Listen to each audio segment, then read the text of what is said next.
시청자 여러분 안녕하십니까? 다양한 금 정보를 소개해드리는 골드데스크의 권희연입니다. 네, 오늘은 금과 관련된 경제 용어를 설명해드리는 스토리골드 코너죠. 바로 진행을 해보도록 하겠습니다. 스토리골드 오늘의 키워드는 철학자 존 로크입니다. 네, 이번 시간의 키워드는 철학자 존 로크인데요. 혼란했던 영국의 화폐 경제를 개혁하기 위해서 은화 개혁안을 내놓았던 정치가 윌리엄 로운즈의 이야기를 기억하시죠? 손해를 막기 위해 은하의 화폐 가치를 절하해 경제를 안정시키자는 로운즈의 주장은 그의 직속 상관인 재무 대신 찰스 몬테규의 반대에 부딪히고 맙니다. 그런데 이 몬테규가 당시에 가장 저명한 철학자였던 존 로크의 강력한 지지를 받고 있는 인물이었다고 합니다. 존 로크는 우리에게 사회계약설 이론으로도 유명한 철학자죠.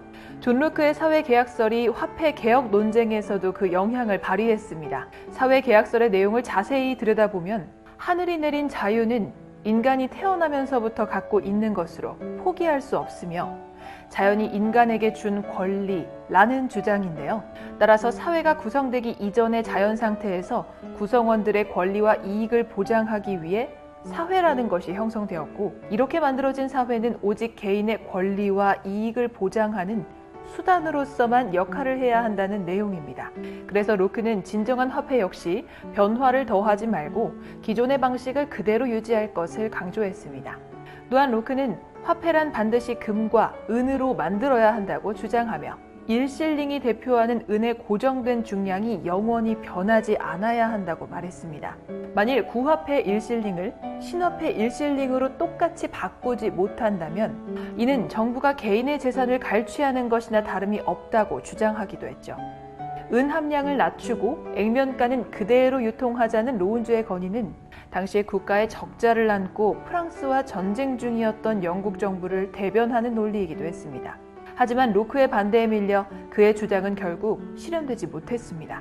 존 로크는 화폐위원회에서 아주 뛰어나고 명석한 논리로 승리를 거두게 됩니다. 결국 이렇게 해서 기존의 실링은 액면가 그대로 신실링으로 퇴환하고 그에 따른 손해는 수많은 납세자가 부담하는 것으로 결론이 났습니다. 이에 대해 후대의 화폐사 학자들은 로크의 방식에 대한 수많은 비평을 남겼다고 합니다.